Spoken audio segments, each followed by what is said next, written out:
अस्सलाम वालेकुम नाज़रीन, मैं हूं मंसूर अली खान। अपने डेली चैनल के ऊपर आपको खुश आमदीद कहेंगे। पिछले 12 घंटे की आमदीन खबरों के साथ एक दफ़ा फिर आपके सामने हाजिर। आपसे दरख्वास्त, चैनल को सब्सक्राइब करना मत भूलिएगा, बेल आइकन प्रेस कीजिएगा। अगर आपको हमारी वीडियो पसंद आए उसे लाइक और शेयर ज़रूर कीजिएगा। अच्छा जी, सब्सक्रिप्शन की जहाँ तक बात है तो अब हम तकरीबन 30,76,000 सब्सक्राइबर्स तक पहुँच चुके हैं। बड़ी तेज़ी से ये अमल जो है वो जारी है। तकरीबन 24,000 सब्सक्राइबर्स का जो है वो एक गैप रहता है 31 लाख सब्सक्राइबर्स के लिए। तो आपने अगर अभी तक सब्सक्राइब नहीं किया हुआ तो do subscribe to the channel, ताकि ये अगला माइलस्टोन भी जो है वो हम जल्द अज जल्द पूरा कर सकें। आपकी मदद इसके अंदर दरकार होगी, और ख़ास तौर पे वो लोग जो लाइक करते हैं। हमारी लाइक्स की रेशियो जो है वो पिछले 2 दिन में एकदम इंक्रीज़ हुई है। 40,000 से भी ज़्यादा लाइक्स जो है, बल्कि as a matter of fact मैं एक मिनट आपके साथ शेयर करता हूँ कि कितने लाइक्स जो हैं वो अब तक हो चुके हैं। तो काफ़ी ज़्यादा मतलब पिछली वीडियो में अब तक 42,000 लाइक्स और उससे पहले 46,000 likes. I want to cross 50,000। Let's see इस वीडियो के जो है वो 50,000 से ज़्यादा लाइक्स मिलते हैं या नहीं। Let's see that. अच्छा जी, खबरें काफ़ी ज़्यादा हैं। थोड़ा सा मैं पहले पाकिस्तान के हवाले से बात करूँगा, क्योंकि मेरा जो पिछला वीलॉग था उसके अंदर मैंने ख़ास तौर पर ये जो पेट्रोल की कीमत कल रात को कम की गई थी 80 रुपये, मैंने उसके ऊपर ये एतराज़ किया था कि जनाब ये जो कैलकुलेटर था, ये जो एक दिन बाद खोला गया, ये एक दिन पहले भी खोला जा सकता था। मतलब जो 458 से उसके बाद आपने 80 रुपये कम किए, ये आप उसको पहले ही कर लेते। और ऐसी कौन सी चीज़ थी, ऐसा कौन सा फॉर्मूला था जो एक्चुअली बाद में जो है वो सामने आया। तो उसके ऊपर हुकूमत की जानिब से मुझसे रब्ता किया गया और उन्होंने अपना पॉइंट ऑफ व्यू दिया। मेरा फ़र्ज़ है कि मैं वो भी आपके साथ जो है वो रख दूँ। तो उन्होंने कहा कि जनाब ये जो 80 रुपये हमने लेवी जो है वो कम की थी, उसकी रीज़न ये थी कि हमने इसके ऊपर IMF को भी ऑन बोर्ड लेना था। तो उसके अंदर ज़रा टाइम लग गया। खबर जो है वो बेसिकली ये थी कि मैंने उसके ऊपर ये भी कहा था कि जनाब ये 80 रुपये आपने कम तो कर दिया। ये वो वाला तरीका ना हो कि जनाब आप फरते जज्बात में आके पैसे तो आप कम कर दें, बाद में IMF जो है वो आपके गले पड़ जाए कि भजन ये किस तरह कर दिया आपने, ये क्या हो गया। तो इस तरह हो नहीं सकता। तो उन्होंने कहा कि नहीं नहीं, ये जो 80 रुपये हमने कम किए हैं, ये हमने इसके ऊपर पूरी तरह जो है वो IMF को ऑन बोर्ड लिया है। वज़ीर आज़म बड़ी देर से जो है वो बार बार ये बात कर रहे थे और हुकूमत के ऊपर तनकीद भी बहुत हो रही थी कि जनाब लेवी के इस चक्कर में बढ़ा दी आपने। ठीक है, आपको सप्लाई का कोई इशू नहीं है, सप्लाईज तो आपकी हो रही हैं। आप तो खुद मतलब जहाज़ जो है वो पाकिस्तानी झंडा लेके जो जाता है उसको कोई हाथ नहीं लगाता। तो सप्लाईज का भी इशू नहीं है कि आप चीज़ कम हो गई है तो इसलिए महंगी हो गई है। हाँ, इंटरनेशनल ऑयल प्राइसेस अगर बढ़ी हैं तो फिर वो पूरी दुनिया के अंदर दीगर पेट्रोल पंप्स के ऊपर भी बढ़नी चाहिए। लेकिन आप लोगों ने उस चक्कर में क्या किया कि जहाँ पे पेट्रोल की कीमत तो बढ़ी, आपने बीच में उन्होंने कहा चलो टैक्स भी पा दो, बेच लेवी भी डाल दो।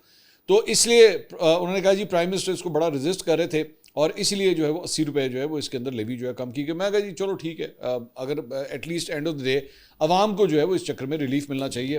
तो फिर भी बाय द वे मैं I still stick to my point कि 57 रुपये फिर भी बढ़ा दिया गया है।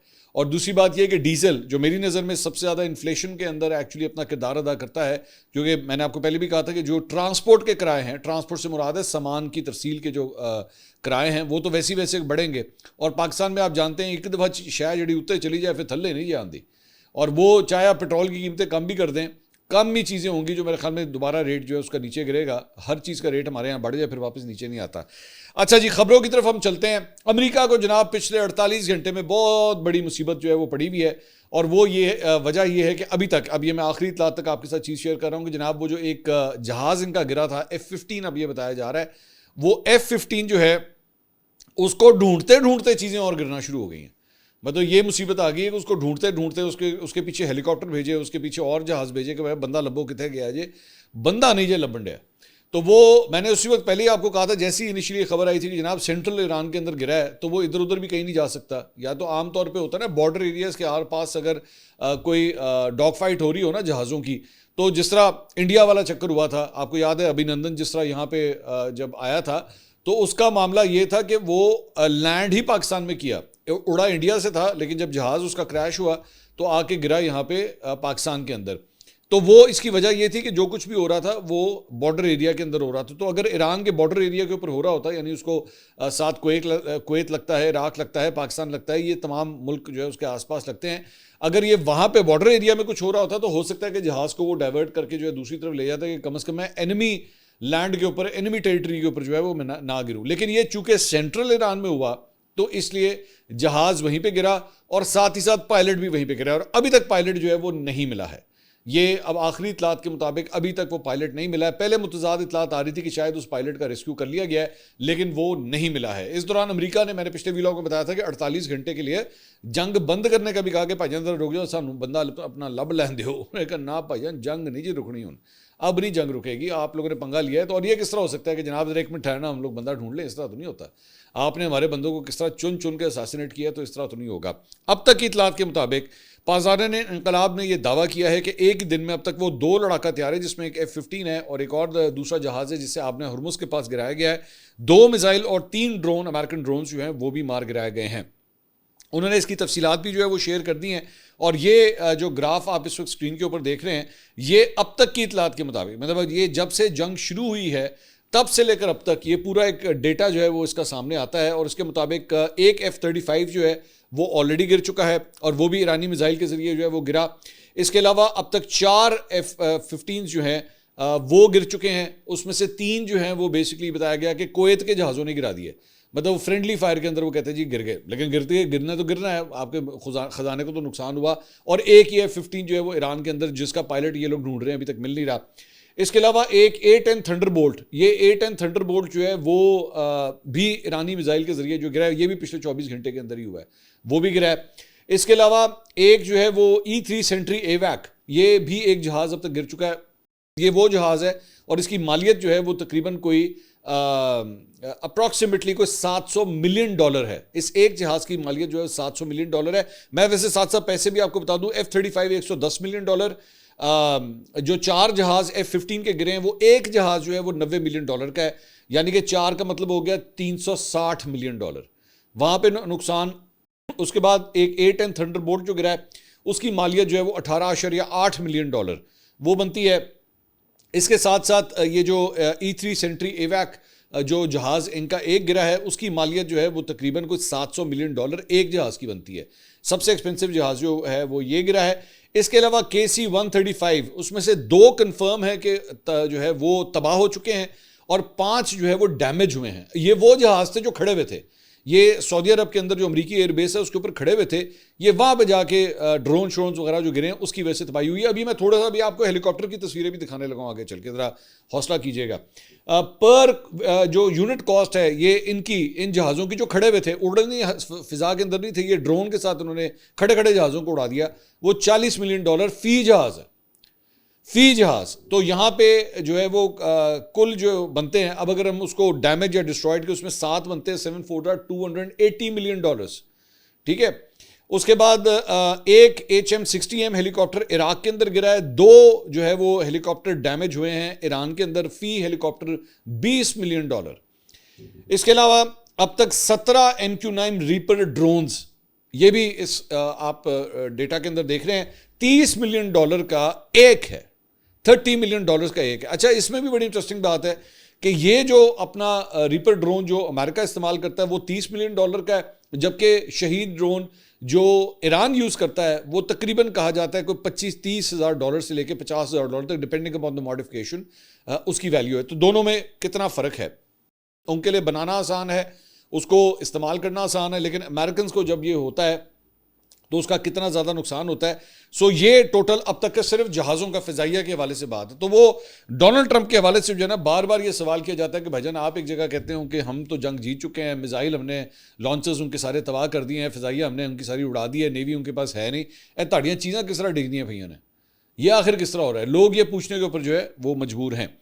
इसके अलावा दूसरी बात ये कि ये एक वीडियो जो है वो सामने आई है, ये बड़ी इंटरेस्टिंग वीडियो है और इसके अंदर जो गुफ्तगू हो रही है वो और कहीं नहीं बल्कि फॉक्स न्यूज़ के ऊपर जो है वो ये गुफ्तगू हो रही है। और उसके अंदर एक कॉम्बैट फाइटर एक्सपर्ट जो है वो आके बैठता है फॉक्स न्यूज़ के ऊपर और वो कहता क्या है, उसकी कमेंट्री बड़ी इंपॉर्टेंट है। ये वो कहता है जी कि अमेरिका के जो लॉसेस हैं वो बड़ी तेज़ी के साथ जो है वो बढ़ते जा रहे हैं और इसकी एक बहुत बड़ी वजह ये है, ईरान के पास जो है एक ऐसा मिसाइल है, एक नियो इलेक्ट्रो ऑप्टिकल मिसाइल है जिसकी मोटर जो है वो स्मोकलेस है, यानी उसमें जब वो चलता है तो उसके मोटर में से जो है किसी किस्म का धुआं नहीं निकलता, यानी कि वो ट्रेस नहीं हो सकता, उसको ट्रेस नहीं किया जा सकता, उसे तबाह नहीं किया जा सकता और वो अपने टारगेट पे जाके हिट करता है। वरना आम तौर पे इस तरह के जो मिसाइल्स होते हैं उनको ट्रेस करके जो है उनको न्यूट्रलाइज भी किया जा सकता है। लेकिन ईरान ये जिस किस्म का मिसाइल इस्तेमाल कर रहा है इनके जहाज़ों को, इनके हेलीकॉप्टर्स को, इनके ड्रोन्स को तबाह करने के लिए, वो ट्रेस नहीं किया जा सकता, और जिसकी वजह से ये अमरीकी लॉसेस जो हैं वो बढ़ते जा रहे हैं। और ये कहीं और ये गुफ्तगू नहीं हुई, बल्कि ये गुफ्तगू जो है वो फॉक्स न्यूज़ के ऊपर, जो कि डोनाल्ड ट्रंप का बड़ा पसंदीदा चैनल है, ये उसके ऊपर एक्सपर्ट ने बैठ के जो है गुफ्तगू की है। इसके अलावा एक और बड़ी इंटरेस्टिंग बात है, और वो ये है कि जनाब ईरान की जानिब से जो है वो इस पायलट को पकड़ने के लिए, जो पायलट मैंने आपको बताया था F-15 का जो पायलट है, उसे ढूंढने के लिए उन्होंने $60,000 अमरीकी डॉलर का अनाउंस कर दिया ईरान के अंदर। उन्होंने कहा जेड़ा लब्बेगा $60,000 अमरीकी डॉलर ले जाए, क्योंकि ज़ाहिरी बात है वो अगर पायलट पकड़ा गया, अभी तक नहीं पकड़ा गया, अगर पकड़ा गया तो उसके बाद उसको जिस तरह परेड करवाया जाएगा, जिस तरह अभिनंदन को हमने पकड़ा था और उसके बाद इंडिया की ऐसी की तैसी फिर गई थी, उनको मतलब समझ नहीं आ रही थी कि इनका बंदा जो है वो हमारा बंदा इनके पास है, और उसके बाद हमने तो उसको चाय पिलाई थी। ईरानी पता नहीं उसका क्या हाल करेंगे, क्योंकि जो तस्वीरें वहाँ से आई हैं, जो वीडियोज़ वहाँ से आई हैं उस इलाके की जहाँ से वो ये कहा जा रहा है कि वो गिरा है वहाँ पे तो लोग पिस्तौलें लेके बाहर निकले में, एनू छड़ना नहीं है ऐसी।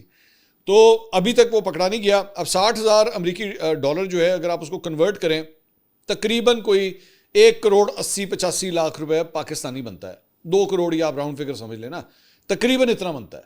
तो 2 करोड़ रुपए का अप्रॉक्सीमेट इनाम जो है वो अमरीकी पायलट को पकड़ने के लिए जो है ईरानी अवाम के लिए अनाउंस कर दिया गया है कि बंदा ले आओ तो 2 करोड़ रुपए ले जाओ। अब उसके पीछे अब आप अंदाजा करें कि गाँव के गाँव निकलेंगे बाहर, और केड़ा उन्होंने नुक्कड़ नहीं उन्होंने लब लेना कि भाई अब बंदा कितने गया, बंदा लब के ले आओ। तो जब ईरानियों को अभी तक नहीं मिला तो अमरीकियों को कहाँ से मिलेगा? उनको तो पाँव ज़मीन पे रखने की भी इजाज़त नहीं है, क्योंकि उनके हेलीकॉप्टर वहाँ पे आते हैं, उसके ऊपर फायरिंग होती है, उस पर रॉकेट लॉन्चर जो है फायर किए जाते हैं। जहाज़ उनका जो है वो C-130 लो फ्लाई कर नहीं सकता, उसने कल कोशिश की थी तो उसके ऊपर भी जो है वो फायरिंग शुरू हो गई थी, तो उसके बाद वो दोबारा उड़ के वहाँ से चला गया। तो ये सूरत हाल जो है वो चल रही है। इसके अलावा CNN ने ये रिपोर्ट किया कि जुम्मे के रोज़ अलग अलग वाक़यात में अमरीकी फ़िज़ाइया के एक F-15 और एक A-10 थंडरबोल्ट की तबाही के बाद ईरान के साथ जंग में तबाह होने वाले इंसान बरदार तैयारों की मालूम तादाद जो है वो अब 7 हो चुकी है ऑलरेडी, जो कन्फर्म है। भारतीय प्रोफेसर है अशोक स्वैन, उन्होंने बड़े मज़े का ट्वीट किया। उन्होंने कहा what Modi had faced on 7 मई 2025, 7 मई 2025, पिछले साल जब पाकिस्तान और भारत की जंग हो रही थी और पाकिस्तान ने जब इंडिया के जहाज़ गिराए थे, ये तब उस डेट की बात हो रही है। Trump faced on 3 April 2026 several planes down. उन्होंने कहा जो कुछ मोदी के साथ पिछले साल पाकिस्तान ने किया था 7 मई 2025 को कि इंडिया के जहाज़ गिराए थे, बिल्कुल वही सब कुछ जो है वो कल डोनाल्ड ट्रंप के साथ हुआ है कि इसके भी जहाज़ और हेलीकॉप्टर जो हैं वो एक ही दिन में काफ़ी गिरे हैं। तो वह और मैं ये देख रहा था कि इंडिया के ऊपर सोशल मीडिया के ऊपर जो है वो बात हो रही थी कि सानू तो बड़ा दसदा सी जी इन्ने जहाज़ डिगे ने, इन्ने जहाज़ डिगे ने, हुण साडी वारी है। अब हम बताएंगे कि कितने जहाज़ जो हैं तुम लोगों के अब तक गिर चुके हैं। खैर मैं तो आपको बता चुका, मैंने तो पूरा डेटा जो है वो आपके सामने शेयर किया है। इसके अलावा अमरीकी महकमा दिफा के एदाद शुमार के मुताबिक ईरान के खिलाफ जंग की शुरुआत के बाद से अब तक उसकी अफवाज के 365 अहलकार जो है वो अब तक जख्मी हो चुके हैं। अब तक अमरीकी फ़ौज के 247, बहरिया के 63, 19 मरीन्स और फ़ज़ाइया के 36 अहलकार जो है वो इसमें अब तक जख्मी हो चुके हैं।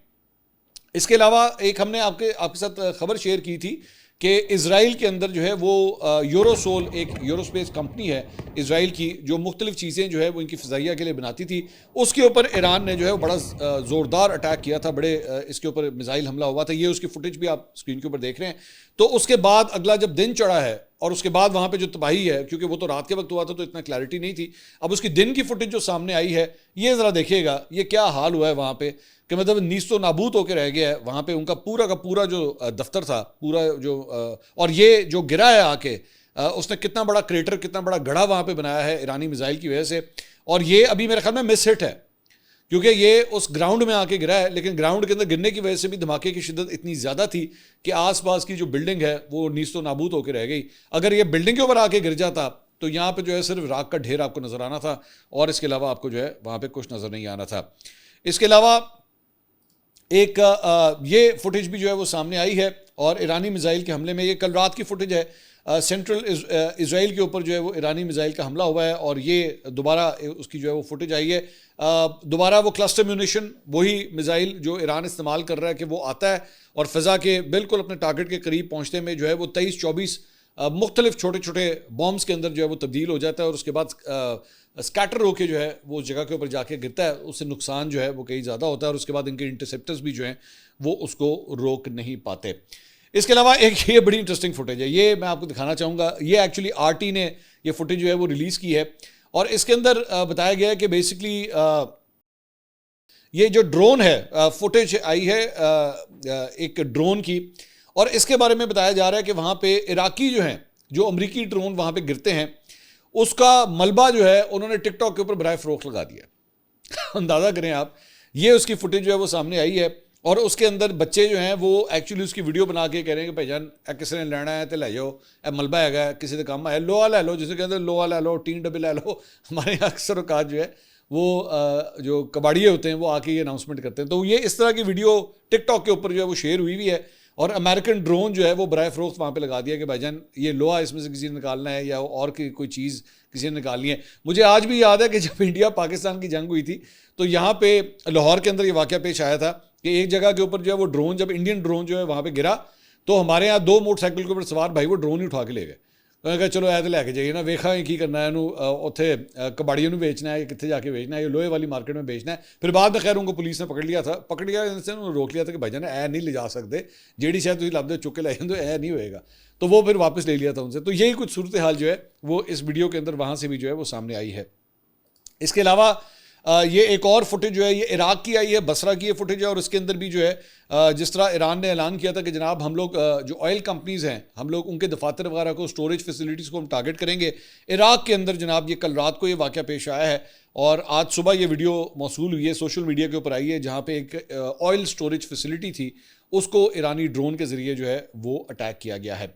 अच्छा जी, अब वो जो हेलीकॉप्टर्स के हवाले से मैं आपको बता रहा था, तो ये बड़ी इंटरेस्टिंग फुटेज जो है वो सामने आई है और ये कुवैत की ये फुटेज बताई जाती है जहाँ पे अमेरिकन हेलीकॉप्टर्स जो है, चिनूक हेलीकॉप्टर्स जो है वो वहाँ पे खड़े हुए थे, हैंगर्स के अंदर खड़े हुए मतलब हेलीकॉप्टर्स जो है वो वहाँ पे मौजूद थे। अब ज़रा उनका हाल देखिए कि उनका हाल क्या हुआ है। उसका जो फ्रंट है जहाँ पे एक्चुअली हेलीकॉप्टर का पायलट जो है बैठता है और उसको फ्लाई करता है, मुकम्मल तौर पर डिस्ट्रॉय हो गया, टोटली डिस्ट्रॉयड। अब जेन में रखिएगा ये वो फ्रंट का एरिया, बाकी हेलीकॉप्टर फिर भी जो है वो बच गए, लेकिन ये वो फ्रंट का एरिया है जहाँ से बेसिकली एक ब्रेन होता है पूरे हेलीकॉप्टर का, पूरा कंट्रोल पायलट के पास कॉकपिट के अंदर। आप अंदाज़ा कर सकते हैं कि क्या सूरत हाल होती है। तो एक कॉकपिट एरिया जो हेलीकॉप्टर का है वो पूरी तरह डिस्ट्रॉय हुआ है। ये ज़रा इसका फ्रंट देखिएगा कि वो बिल्कुल भी नाकाबिल इस्तेमाल हो चुका है। मतलब ये सूरत हाल है। ये अमेरिकन जो हेलीकॉप्टर है उसके बारे में बताया जाता है कि ये जो हेलीकॉप्टर है मतलब ये कई $मिलियन का ये हेलीकॉप्टर है और बिल्कुल वो राख का ढेर बन के जो है वो रह चुका है। और इसके बारे में बताया गया है कि साथ ही साथ ये नुकसानात जो हैं वो अमेरिका के अब मज़ीद बढ़ना शुरू हो चुके हैं। और इसके साथ साथ एक और फुटेज भी जो है ये आपको फुटेज दिखाना चाहेंगे। ये ख़ास तौर पे हमने पिछले दिनों एक्चुअली आज से 2 दिन पहले हमने आपको बताया था कि ईरान के सबसे ऊंचे, सबसे बड़े और सबसे लेटेस्ट ब्रिज को जो है वो तबाह किया गया। पुल को अमेरिका की जानिब से बमबारी करके या इजराइल की जानिब से बमबारी करके जो है उसको तबाह किया गया और उसके बाद ईरान की जानिब से पूरी एक लिस्ट निकाली गई थी कि अब हम खलीजी ममालिक के अंदर कौन कौन से ब्रिजेस को हम उड़ाएंगे। ये उसकी एक और फुटेज है। इसमें पहले से इस ब्रिज के ऊपर जो है वो धमाका हुआ है, ठीक है, लेकिन इसी जगह से कि एक जब ये धमाका हुआ है तो यहीं पे एक और स्ट्राइक होती है। देखिएगा ज़रा, ये देखिए, ये वो एक और धमाका वहाँ पे होता है और इससे आपको इसकी शिद्दत का जो है वो अंदाज़ा हो सकता है। मैं दोबारा ये फुटेज आपको दिखाता हूँ कि ये किस हद तक खौफनाक फुटेज होती है।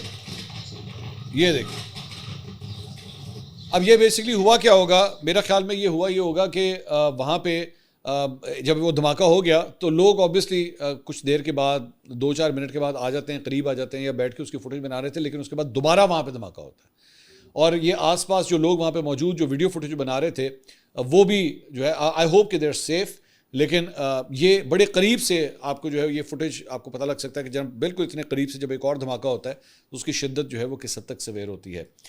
इसके अलावा कुछ और ख़बरों के अंदर जनाब ख़बर ये है कि इस्लामी पासदारान इनकलाब ने फ़िज़ाई हमले में शहीद होने वाले अली मोहम्मद के बाद नया तर्जुमान जो है मुकर्रर कर दिया है। मीडिया रिपोर्ट्स के मुताबिक पासदारान इनकलाब ने ब्रिगेडियर जनरल हुसैन मुश्तबा को अपना नया तर्जुमान मुकर्रर किया है। ये तब्दीली अली मोहम्मद की शहादत के बाद सामने आई है।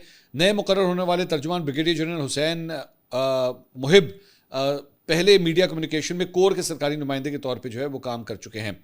इसके अलावा वॉल स्ट्रीट जर्नल की एक रिपोर्ट के मुताबिक, ये बड़ी इंपॉर्टेंट खबर है, वॉल स्ट्रीट जर्नल की रिपोर्ट के मुताबिक पिछले महीने सऊदी अरब में अमरीकी सफारत खाने पर ईरान के ड्रोन हमले में बताए गए नुकसान से कहीं ज़्यादा नुकसान हुआ है। पहले जो इनिशियली जो खबर आई थी कि जनाब बिल्कुल हुआ है अटैक, लेकिन उसको डाउन प्ले किया गया था। मैं बार बार आपको बता रहा हूँ कि अमेरिकन जो हैं वो एक्चुअली अपने लॉसेस को डाउन प्ले कर रहे हैं, कम डिलिबरेटली कम बता रहे हैं उसे। लेकिन वॉल स्ट्रीट जर्नल ने कहा है कि नहीं, नुकसान ज़्यादा हुआ है, जो रिपोर्ट हुआ है उससे ज़्यादा नुकसान हुआ है। ये हमला जो है वो 3 मार्च को हुआ था, जब एक ड्रोन रियाज के डिप्लोमेटिक क्वार्टर में फ़िज़ाई दिफा को चकमा देकर अमरीकी कंपाउंड में हमलावर हुआ था। एक दूसरा ड्रोन भी पीछे आया और उसी मुकाम से हिट कर एक और धमाका हुआ वहाँ पर। ये रात के वक्त होने वाले हमले सफारत खाने के महफूज हिस्से में हुए थे, जहां आमतौर पर सैकड़ों मुलाजमीन काम करते हैं और 3 मंजिलें शदीद नुकसान का शिकार हुई।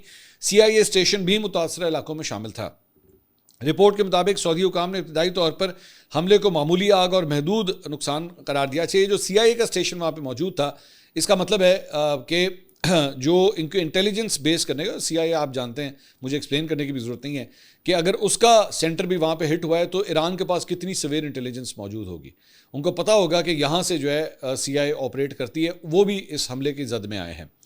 और रिपोर्ट के मुताबिक सऊदी हुकाम ने इब्तदाई तौर पर हमले को मामूली आग और महदूद नुकसान करार दिया, लेकिन अमरीकी हुकाम ने बताया कि आग कई घंटों तक जारी रही और सफारत खाने के कुछ हिस्सों को नाकाबिल तलाफी नुकसान पहुंचा है। उसी रात बाद में मजीद ड्रोन्स को रोका गया, जबकि मलबा एक प्री स्कूल के करीब गिरा। एक ड्रोन ने सऊदी अरब में अमरीकी आला सफारतकार के रिहायशी महल को निशाना बनाया, जो सफारत खाने से चंद 100 फुट दूर था। अमरीकी हुकाम ने नोट किया कि अगर यह हमला काम के औकात में होता तो बड़े पैमाने पर जानी नुकसान हो सकता था और इससे पैगाम मिलता कि ईरान अब महफूज समझे जाने वाले अमरीकी असासों पर भी हमला कर सकता है।